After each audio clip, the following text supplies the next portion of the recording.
ओम नमः शिवाय भक्तों।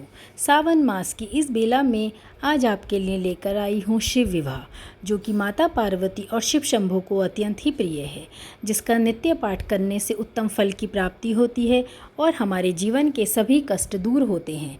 ये शिव शंभू को अत्यंत ही प्रिय है।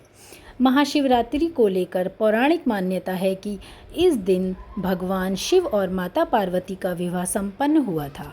इस अवसर पर भगवान शिव से जुड़े कई तीर्थ स्थानों पर शिव पार्वती के विवाह का आयोजन करवाया जाता है। महाशिवरात्रि पर भगवान शिव और देवी पार्वती का विवाह हुआ था, इसलिए देश के कई प्रसिद्ध मंदिरों में इस दिन शिव विवाह उत्सव मनाया जाता है और शिव जी बारात लेकर निकलते हैं। भगवान शिव के विवाह की बात चली है तो आपको शिव पुराण की उस कथा की ओर ले चलते हैं जिसमें शिव जी के विवाह की कथा का वर्णन किया गया है। महाशिवरात्रि पर और सावन पर शिव विवाह की इस कथा को सुनना और पढ़ना बड़ा ही पुण्यदायी होता है। साथ ही यह शिव भक्तों को रोमांचित और आनंदित भी करता है। शिव विवाह की उस घटना के कारण ही कहते हैं कि सास को दामाद की अगुवानी, जिसे परीक्षण भी कहते हैं, नहीं देखना चाहिए। शिवजी जब बारात लेकर चलने लगे तो उनकी बारात में भूत प्रेत बेताल सब मगन होकर नाच रहे थे। भगवान शिव स्वयं नंदी पर विराजमान थे और गले में नाग की माला धारण किए हुए थे। साथ में भगवान विष्णु और ब्रह्मा जी भी देवताओं की टोली लेकर चल रहे थे। त्रिलोक शिव विवाह के आनंद से मगन हो रहा था। हर तरफ शिवजी के जयकारे लग रहे थे। बारात नगर भ्रमण करते हुए देवी पार्वती के पिता राजा हिमवान के द्वार पहुंची। बारात के स्वागत के लिए महिलाएं आरती की थाली लेकर आईं। भगवान शिव की सासू माँ मैना अपने दामाद की आरती उतारने दरवाजे पर पहुंची। भगवान शिव के सामने जब मैना पहुंची तो शिव का रूप देखकर चकरा गईं। उस पर शिवजी ने अपनी और लीला दिखानी शुरू कर दी। शिवजी ने नाग ने फुक्कार मारकर शुरू किया। तेज हवा से वस्त्र अस्त व्यस्त होने लगे। मैना वहीं अचेत होकर गिर गईं। मैना को होश आया तो उन्होंने शिवजी के साथ अपनी सुकुमारी कन्या देवी पार्वती का विवाह करने से मना कर दिया। मैना ने कहा कि देवी पार्वती सुकुमारी को बागंबरधारी भस्मधारी मसानी को नहीं दे सकती। माता को व्याकुल देख पार्वती समझ गईं कि यह सब शिवलीला है। देवी पार्वती ने कहा अपने माता पिता से, माता पिताजी आप मुझे एक बार शिव से मिलने की आज्ञा दें।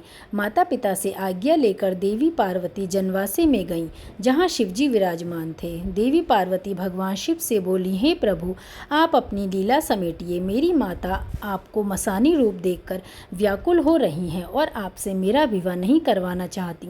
हर माता की तरह उनकी भी इच्छा है कि उनका दामाद सुंदर और मनमोहक हो, इसलिए आप अपने दिव्य रूप को प्रकट कीजिए।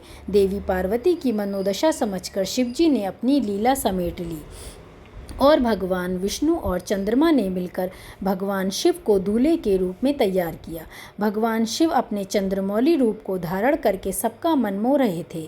देवी मैना ने जब शिवजी का चंद्रमौली रूप देखा तो निहारती रह गईं। उन्हें अपने नेत्रों पर भरोसा नहीं हो रहा था। वह खुशी खुशी शिवजी के विवाह की तैयारी करने लगी।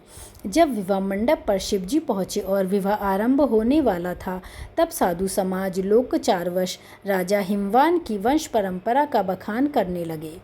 इसके बाद शिवजी से कहा गया कि उनकी वंश परंपरा क्या है, इसका बखान कीजिए। शिवजी की ओर से कोई उनके वंश के बारे में बता ही नहीं रहा था। इस पर वहां स्थित समाज यह कहने लगा कि यह कैसा दूल्हा है जिसका कोई वंश ही नहीं है, इनके माता पिता का पता ही नहीं है। ऐसे में नारद जी वहां सभा में सभी को संबोधित करके शिवजी की वंश परंपरा के बारे में बताया। नारद जी ने कहा कि भगवान भोलेनाथ अजन्मे हैं, यह जगत के पिता हैं, इनका कोई पिता नहीं है। ब्रह्मा और विष्णु जी को भी इन्होंने ही प्रकट किया है, इसलिए ब्रह्मा और विष्णु जी भी इनकी उत्पत्ति और वंश के बारे में बताने में सक्षम नहीं हैं। नारद जी के वचनों को सुनकर सभी जन समुदाय भोलेनाथ का जय जयकार करने लगे। फिर ब्रह्मा जी पुरोहित बने और देवी पार्वती की ओर से भगवान विष्णु उनके भाई बने और शिवजी का विवाह संपन्न करवाया गया। ऐसी मान्यता है कि उत्तराखंड में स्थित त्रियोगी नारायण मंदिर ही वह स्थान है जहां पर भगवान शिव और देवी पार्वती का विवाह हुआ था और शिव पार्वती ने फेरे लिए थे।